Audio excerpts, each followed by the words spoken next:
Shells were not supposed to explode in midair and then come back for a second bite.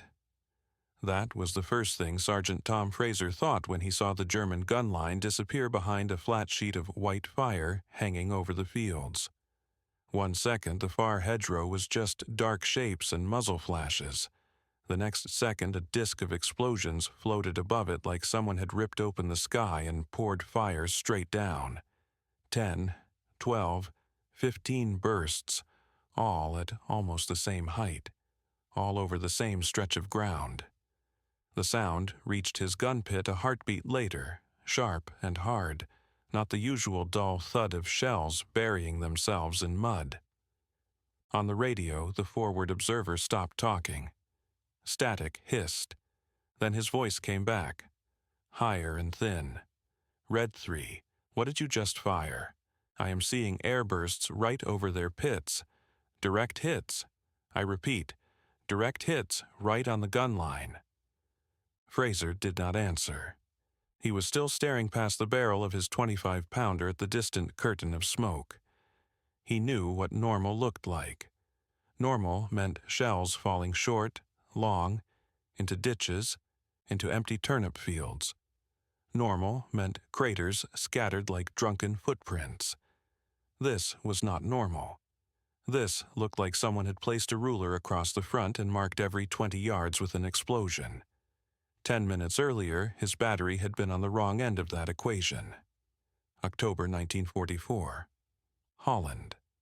The land was so flat it felt like the sea had gone away and left only mud and dikes.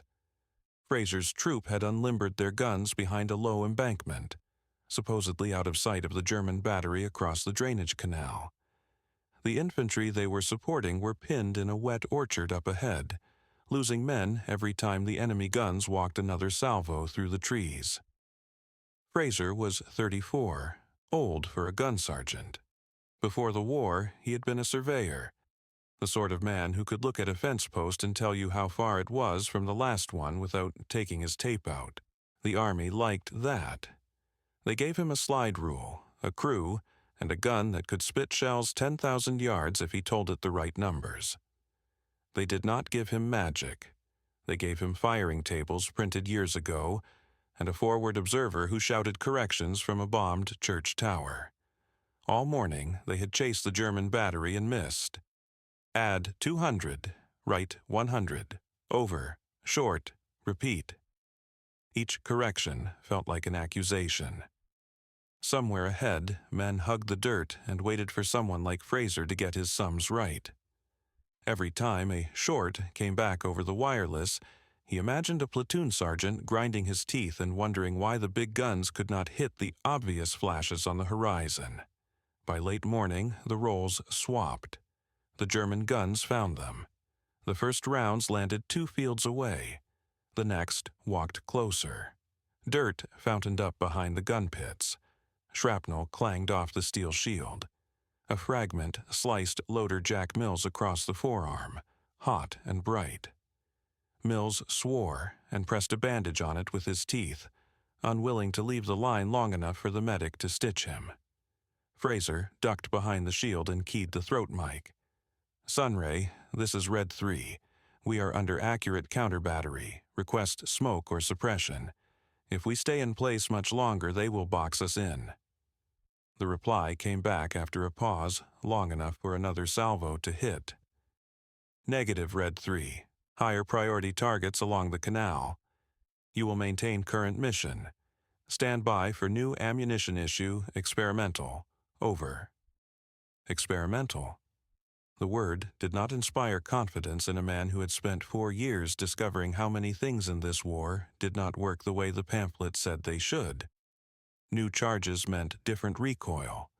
New shell casing sometimes meant split necks and stoppages. New fuses meant unkilled targets, or, worse, premature bursts over friendlies. Mills, white around the mouth now, spat a thread of blood from where he had bitten his lip. "Maybe this lot finally invented something that listens when we tell it where to go, Sarge." "Less talking, more loading," Fraser said automatically, but his eyes went to the lane where the rear area met the front.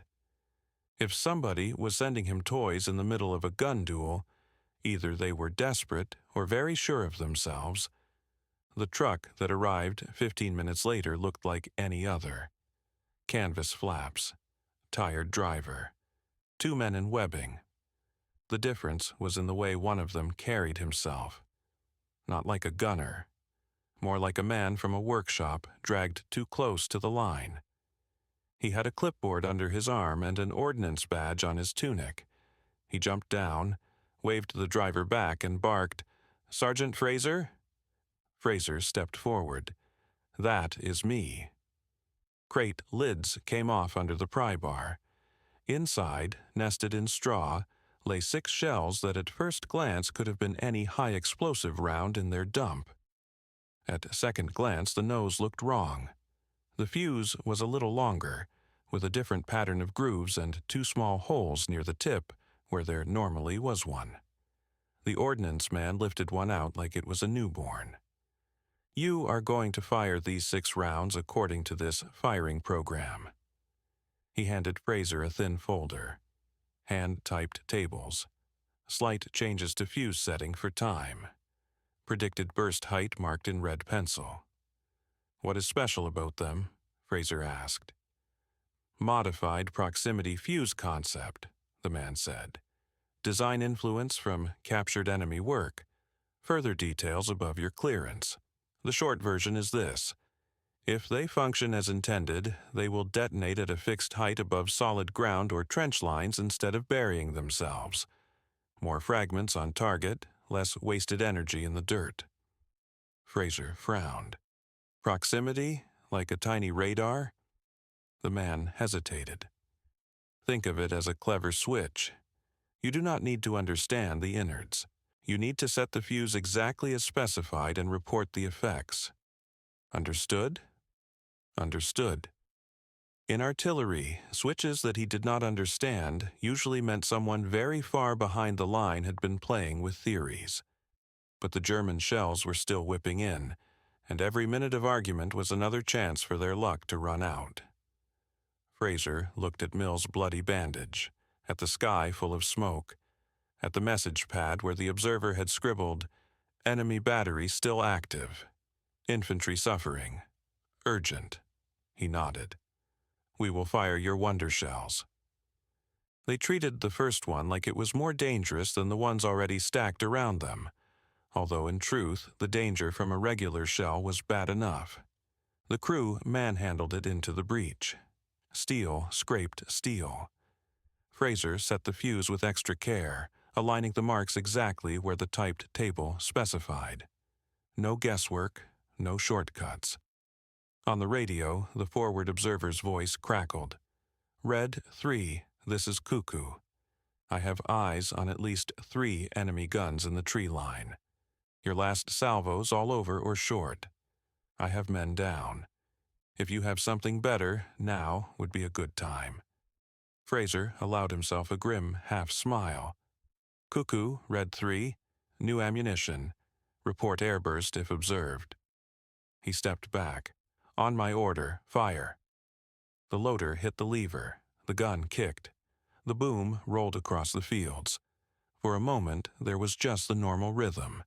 Recoil, smoke, smell of cordite, the slight ringing in his ears. Then everyone in the pit turned their heads the same way, as if pulled by a string.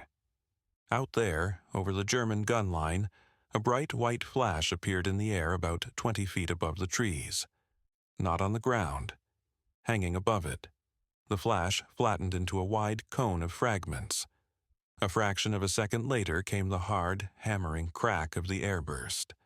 The observer on the radio swore very softly, his microphone open. "Red 3, airburst confirmed, right over them. I see men diving from pits, guns silenced. That was dead on. Repeat that round, repeat exactly." Fraser felt his mouth go dry. For years they had pounded trenches and woods, always trusting that somewhere inside the blind noise they were hitting something important. Now, for the first time, he saw precision. Not theoretical precision on paper, but real, dirty, lethal accuracy that landed exactly where an exhausted officer in a church tower had begged for it. "Load number 2, he snapped. No one needed encouragement.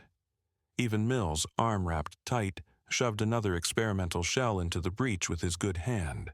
They fired again. Another flat burst in the air, same height, same stretch of tree line. Secondary explosions winked underneath as ammunition cooked off. A third shot, a fourth. By the time the sixth and last shell detonated, the enemy battery had stopped firing entirely. All that rose from that part of the field was a slow, greasy column of smoke. The silence that followed felt wrong. No incoming shells, no counter-battery thunder. Just the hiss of wind across shattered hedges and the faint crackle of burning brush. The forward observer came back on the line, voice unsteady. "Red 3. Enemy guns appear knocked out. I see at least 2 pieces destroyed, crews down. Those bursts walked right along the line. Never seen anything like it. Whatever you just used, it worked." Around the gun, Fraser's crew stared at one another.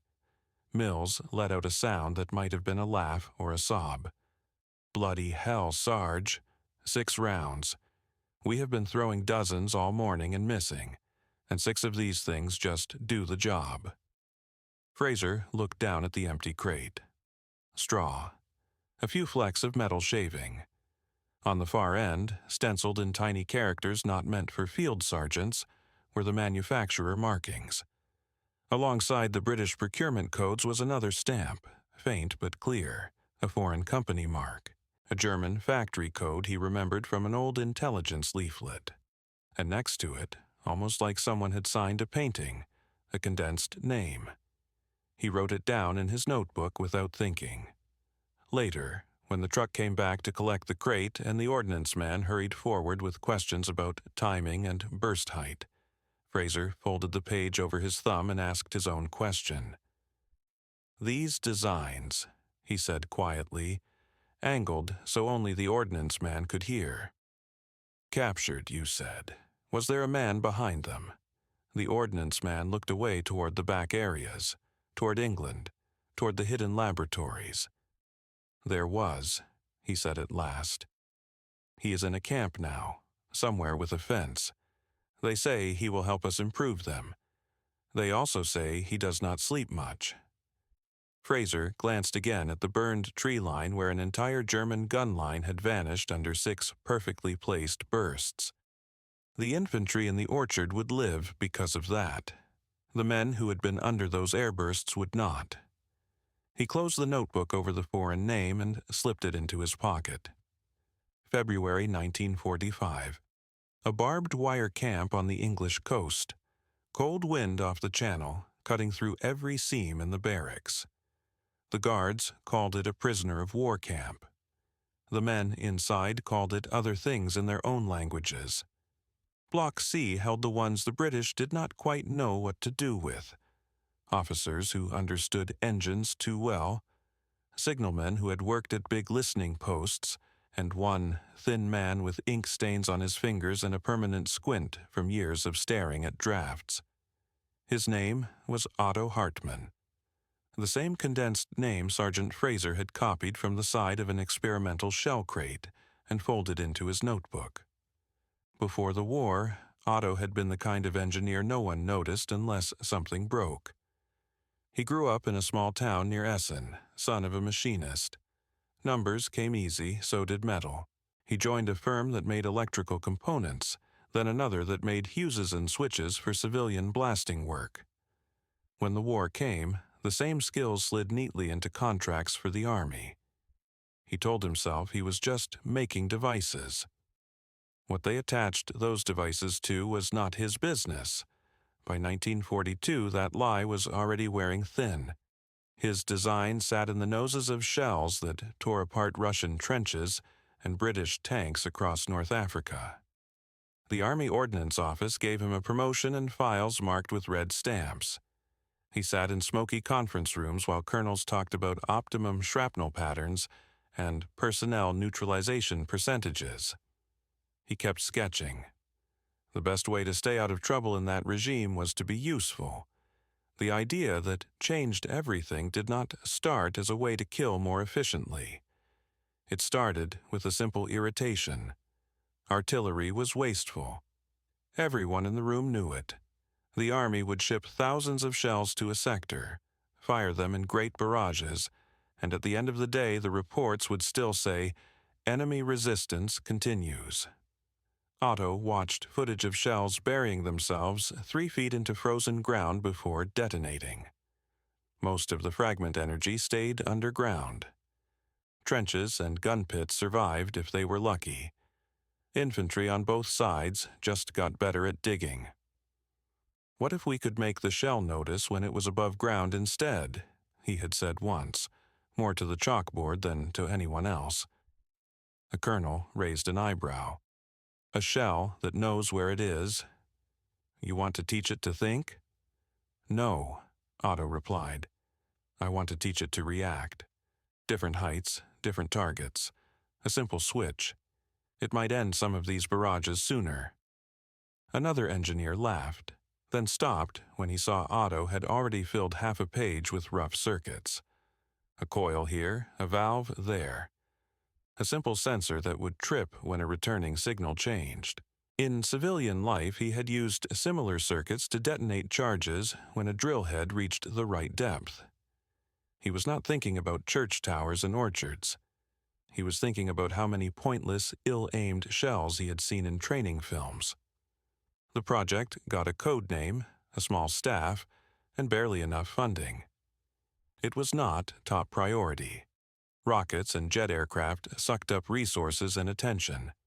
But late in the war, when shortages bit and every shell had to count, his little group's reports started sounding less like a curiosity and more like a possible answer. A fuse that could detonate a round at a consistent height over tree lines and trenches promised more effect with fewer shells. That meant fewer trains, fewer barrels worn out, fewer supply convoys blown up by fighter bombers. At least that was how Otto sold it to himself when the doubts crept in. Fewer shells meant fewer bodies in the end. Simple arithmetic. Reality did not care about his justifications. The prototype tests took place on a range outside Magdeburg. He still remembered the first time a modified shell exploded in the air, at exactly the height their calculations predicted. It looked eerily like what Fraser would see months later in Holland. A flat flash, then a cloud of fragments hissing downward. Wooden dummy trenches shredded. Observation posts knocked flat. Generals nodded. More funding followed. Then the war accelerated and everything went sideways. Allied bombers flattened part of the research facility. One of his assistants was killed on the morning commute. Supply of the special components they needed dried up. A colonel from the SS showed up uninvited at the lab and started asking questions not about range tables, but about loyalty, family, political reliability. The project files moved. Some were marked for dispersal to hidden depots. Others vanished entirely into offices Otto never saw again. By late 1944, rumors outpaced memos. Otto heard that some of the early production fuses had been rushed to frontline batteries on the Western Front. He did not know which units, or how many, or whether they worked as intended. He did know that if the enemy ever got their hands on a complete example, they would see exactly the same thing his own generals had seen. A way to turn a guessing game into something closer to a science. He never saw that part. In January 1945, he saw the inside of a truck. They arrested him after a disagreement that, in peacetime, would have earned him nothing worse than a reprimand. An SS officer wanted production increased beyond what the damaged factories could support. Otto refused to sign off on new shortcuts that made the fuses dangerously unstable. He said the wrong thing with the wrong witnesses in the room. 2 days later, he was on a train with other relocated specialists, heading west to avoid the Soviet advance. The British caught that train near the Rhine. Tanks in the distance, white flags, the usual chaos of a collapsing front. They interviewed officers, sorted out the obviously dangerous from the useful, and put the latter on different trucks. That was how Otto ended up behind a British wire fence, his work scattered across burned fields in France, Belgium, and Holland. In the camp, his war shrank to routines. Roll call, thin soup, occasional Red Cross parcels, long, empty hours in which to remember what he had drawn on those chalkboards and what it had done in practice. He heard rumors from new arrivals. Some said the proximity shells had been a failure. Others swore whole Allied units had been torn apart by uncanny airbursts over their trenches. A few said captured examples had already been shipped to London and Washington in wooden crates bigger than a man. He did not sleep well. When he closed his eyes, he saw blast diagrams and casualty tables. It was one thing to watch wooden dummies torn up on a test range. It was another to know that somewhere, over some field, a real man had looked up just in time to see a flash at the wrong height and never had another thought again. When the British came for him, it was not with drawn pistols or shouted orders. It was with a clipboard and a translator. A major from the Royal Artillery stepped into the barracks one gray afternoon, accompanied by an intelligence officer and a younger man with a notebook. The major's uniform was worn at the seams. He looked like he had been outside the fence for a long time. His eyes moved over the faces until the translator pointed at Otto. Hartmann Otto, engineer, former ordnance office. They took him to a small hut near the wire that had once been a guard room. There was a table, 2 chairs, a pot of tea that had gone lukewarm. On the table lay a single metal fuse body, scarred but intact. It was one of his. He knew it the way a man recognizes his own handwriting. The major gestured to the chair. "Sit, Herr Hartmann." Otto sat. His hands itched to pick up the fuse, to see which version it was, which batch. He clenched them in his lap instead. The major introduced himself in slow, careful German. "I am Major Tom Fraser, Royal Artillery. I have used your work. You killed some of my men. You also killed some Germans who were trying to kill more of my men. So perhaps today we can talk about what, precisely, you built." Otto swallowed. "I designed components, Major. Others chose where to aim them." Fraser's mouth twitched, not quite a smile. "We all have that excuse in this business. It keeps us from going mad.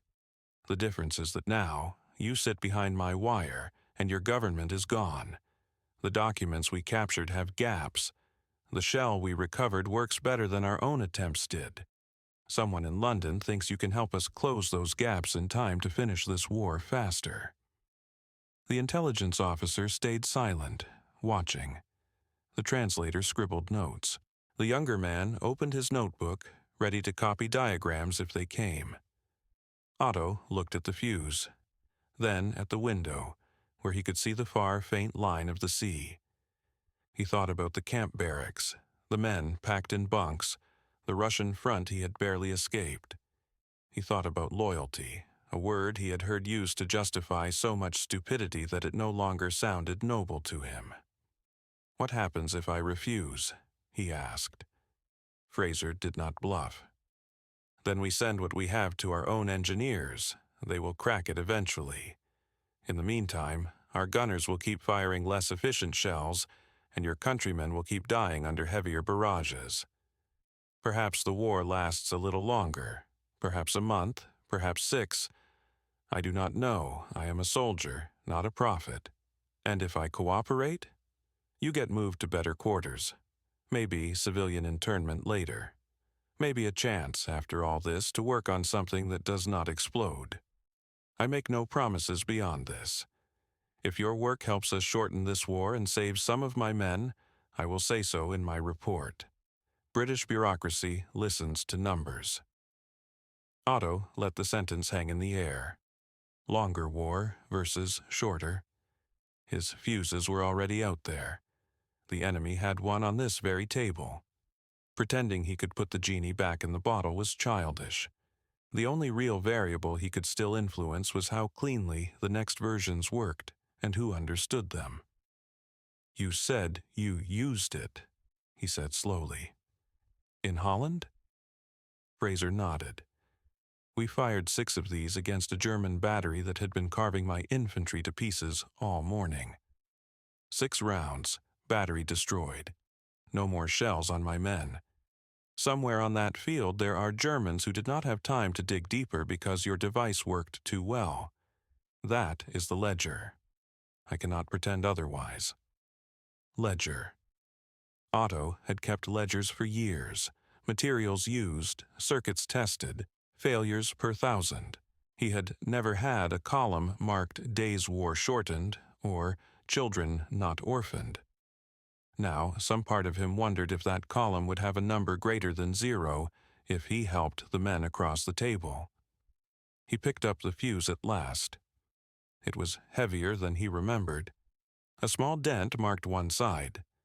Under his fingers he could feel the faint ridge added in the last production run, a tweak to improve moisture resistance. He turned it until he found a tiny stamped code near the base. His own work. His own history. "You set your bursts too low," he said quietly. Fraser blinked. "Come again?" He tapped the metal. "Your test record shows detonation at roughly 5 to 7 meters above ground, in wooded terrain that loses fragments into branches. If you adjust the sensitivity here," he pointed with one ink-stained finger, "you could get 10 to 12. Better coverage, less waste." Fraser stared at him for a long moment.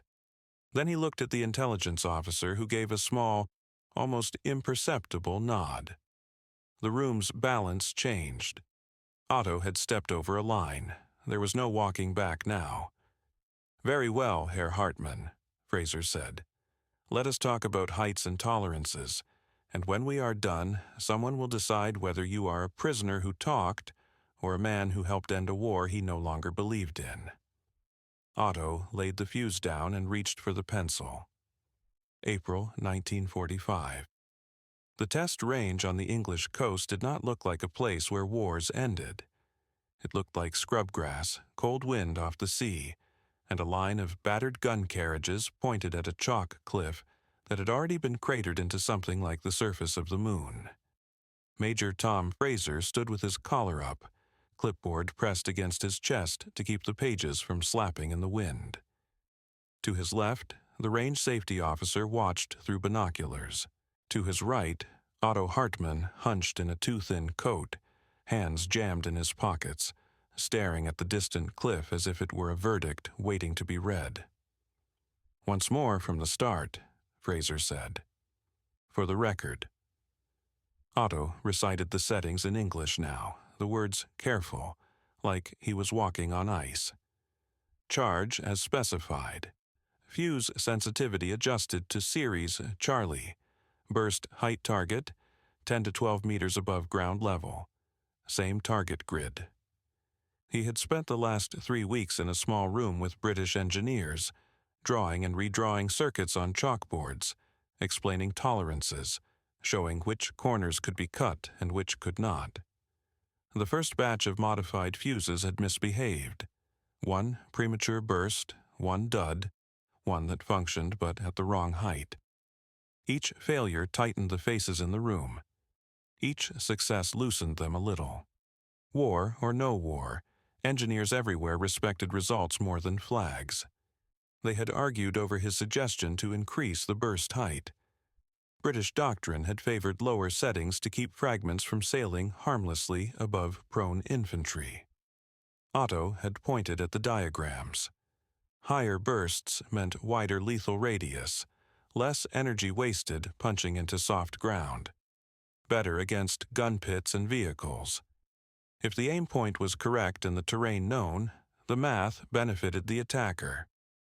If the aim was sloppy or terrain misjudged, innocent people in the wrong place would have even less chance. War is already giving them little chance, he had said finally, when the British captain from Ordnance balked. You asked how to make each shell count more. This is how. Anything else is lying to yourselves.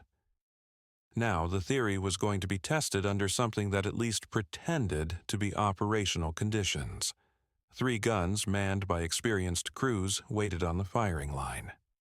Behind them, a small clutch of observers from Division, Corps, and a liaison from the Americans. None of them wore rank insignia on their greatcoats, but their posture did the talking. If today went well, papers would move on desks far from this wind and mud. Fraser raised his voice. Guns, 1 through 3, load a test round series. Charlie, targets as plotted, on my command. Breeches yawned. Shells with the new fuses slid home. Otto watched every movement the way a man watches surgeons working on his child. These were not his production lines, his workers, his machines. These were strangers trusting metal he had drawn on paper under a different flag. Fire, Fraser called. The 3 guns spoke in quick succession. The booms rolled away toward the sea. For a moment, there was nothing except the echo and the wind. Then 3 bright flashes snapped into existence over the impact area, as neat and level as tiles on a roof.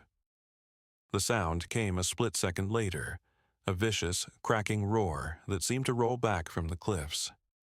Churned earth and debris fountained upward. A mock battery of decommissioned guns they had dragged into the target area disappeared in the smoke. "Burst heights?" Fraser asked. The range officer lowered his binoculars, consulted the man with the theodolite. 11.2 meters average, sir. Within expected variance. Target area fully covered. The American liaison let out a low whistle. We have been trying to get our proximity fuses that consistent against surface targets for months, he said. Our Navy boys have them working against aircraft. He shook his head. This is something else. Fraser did not answer. He was looking at Otto. The German's face was expressionless, but his fingers were digging into the fabric of his coat. Again, Fraser said. New target grid, slightly offset. We will walk it as if on a live gun line. They repeated the drill with adjusted elevation and bearing. Again, the shells burst at almost identical heights. Again, the impact zone was a flattened mess of splintered wood and dirt. When the smoke cleared, the old guns they had used as stand-ins for enemy pieces lay shattered. The observers muttered in low voices, part excitement, part unease. One of the younger British officers, his cap at an angle that suggested he still thought war was a temporary adventure, said, Imagine this over a trench network. We could clear half a sector in a single stonk. Another officer, older, with lines around his eyes, replied quietly, Imagine being in that trench. By the end of the day, the log sheets showed something that even the skeptics could not ignore. Series Charlie fuses, built from the combination of British work and Otto's corrections, had an effective burst height consistency within a meter or two across dozens of rounds.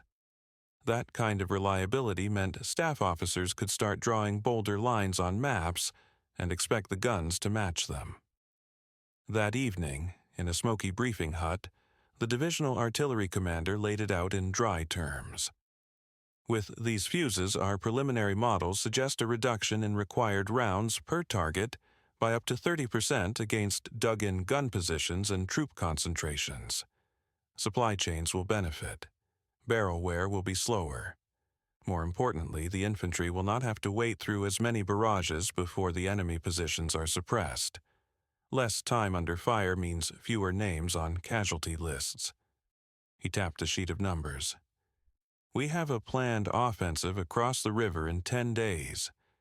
If we can equip even a fraction of our guns with these and bring them to bear against the main German defensive batteries, we may be able to punch through in hours instead of days. No one in the room said out loud that punching through faster also meant German units on the other side of those guns would be overrun or annihilated with less chance to withdraw. In war, efficiency had a habit of sharpening both ends of the blade. 2 days later, trucks carrying the new fuses rolled toward assembly depots. Along with them, under guard and without insignia, went Otto. Someone high enough had decided that the man who had helped tune the fuse should be kept close until they saw what it did in a real battle. The river crossing came sooner than even Fraser expected. The Germans, sensing the inevitable, had pulled back to a narrower line and stacked their remaining artillery behind village walls and along dikes. Allied infantry units needed the bridges intact, but the gun positions silenced. It was the kind of tactical problem that artillery was born for. It was also the first field test of something more than dumb shells. On the afternoon before the assault, Fraser stood again over a map, this one littered with pencil marks. Each enemy battery had a code. Each code had a firing plan beside it. Series Charlie fuses were reserved for the hardest targets, heavy guns with overlapping fields of fire. The rest of the objectives would receive conventional high explosive and smoke. A general leaned over his shoulder. "Your report says these will do the work of 1.5 conventional barrages?" "If the data from the range holds," Fraser said, "and if the observers get us good corrections. There is no sorcery here, sir, only better timing." The general's lips twitched. "In my experience, men under fire will call anything that saves them sorcery and not care who did the sums." At 0 hour -30, the special shells began to move down the line. Each one checked twice by sweating gunners who had heard rumors about the new heads and did not want to be the crew that fired the deed. At 0 hour, the first salvos went out. From the observation post on a church tower that reminded him brutally of Holland, Fraser watched through binoculars. Far across the river, puffs of smoke at treetop height marked the bursts of the modified shells. They marched along the German gun lines, each detonation at almost the same height, each spraying fragments laterally through gun pits and crew shelters. The counter-battery radar, still a new toy in itself, showed enemy batteries going silent one by one. Infantry officers on the ground, who did not care about fuse designs, saw something simpler. For once, the promised crushing preliminary barrage actually seemed to crush. When they went forward, fewer enemy shells met them. The crossing, which staff estimates had predicted would cost a battalion's worth of casualties, instead claimed less than half that. That reduction did not bring back any of the men who did fall. It did, however, show up in the after-action reports as a remarkable success for improved fuse technology. A dry line in a report, typed by a tired staff captain, concealed the reality. Somewhere between chalkboards and test ranges and bridgeheads, an idea had turned into a weapon that changed the shape of at least one day of fighting. In the camp where Otto now slept in a slightly less crowded hut, they heard about the crossing second-hand. A British captain from Ordnance came in one evening with a stack of papers and a weary smile. "The river line was breached," he told Otto. "Our guns took out most of their batteries before they could answer. The staff are very pleased with themselves. They have decided your work was beneficial." "Beneficial?" Otto repeated. "To whom?" The captain hesitated. "Our side, of course, but the reports suggest some of the German gun crews never had a chance to fire more than a few salvos. The infantry are grateful. Fewer men blown apart in boats." Otto nodded once. He had expected that answer and still felt a hollow sensation behind his ribs. Somewhere on that far bank, men he had gone to the university with, or their cousins, or people who had once walked the same streets, had died under an airburst pattern he had helped refine. Fraser visited the camp a week later. This time, the meeting took place not in a cramped guard hut, but in a small office near the camp administration building. There were 2 chairs, a table, and a thin file stamped with several different classification marks. "We are likely a few weeks from the end of this," Fraser said without much ceremony. "Berlin is crumbling. Our commanders are already thinking about the next war, or how to stop having wars like this. Men like you will be valuable in either case." Otto gave a half laugh with no humor in it. "Men like me have been valuable to too many uniforms already." Fraser did not disagree. He opened the file. "This is the recommendation from Division and Corps. It states that your technical cooperation shortened at least one major engagement and contributed to effective suppression of enemy artillery. It also notes that your designs, used by your own side before capture, caused significant casualties to Allied units." He paused. "Both columns in the ledger are full." "And their conclusion?" Otto asked.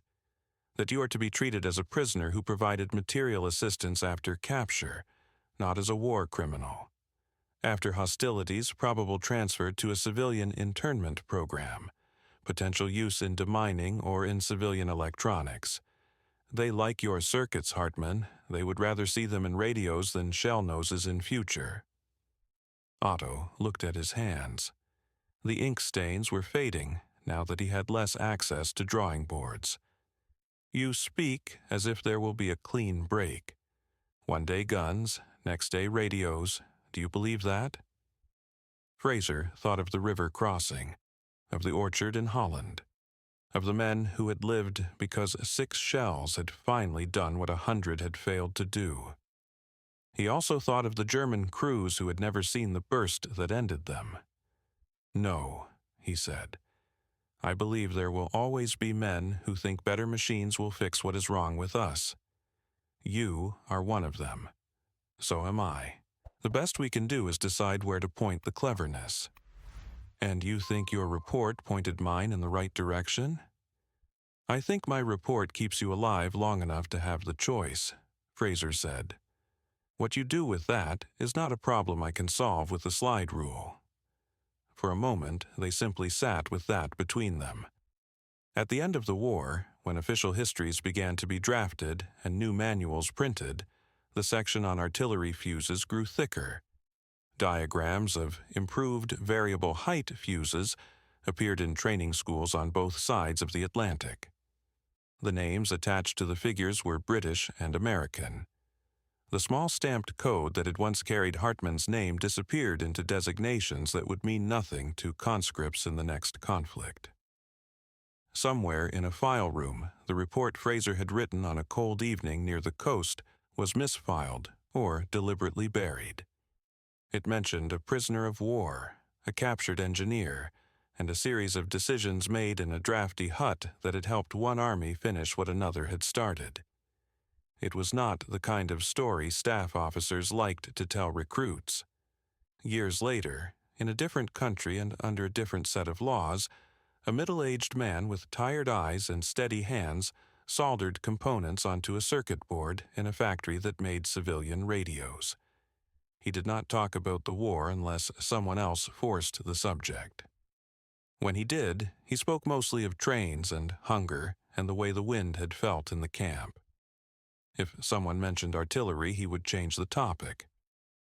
On a different continent, an old artillery officer occasionally unfolded a yellowed notebook with a single foreign name written in the margin and a number penned beside it. Estimated days of combat saved. It was a poor way to measure a life, but it was the only one he had.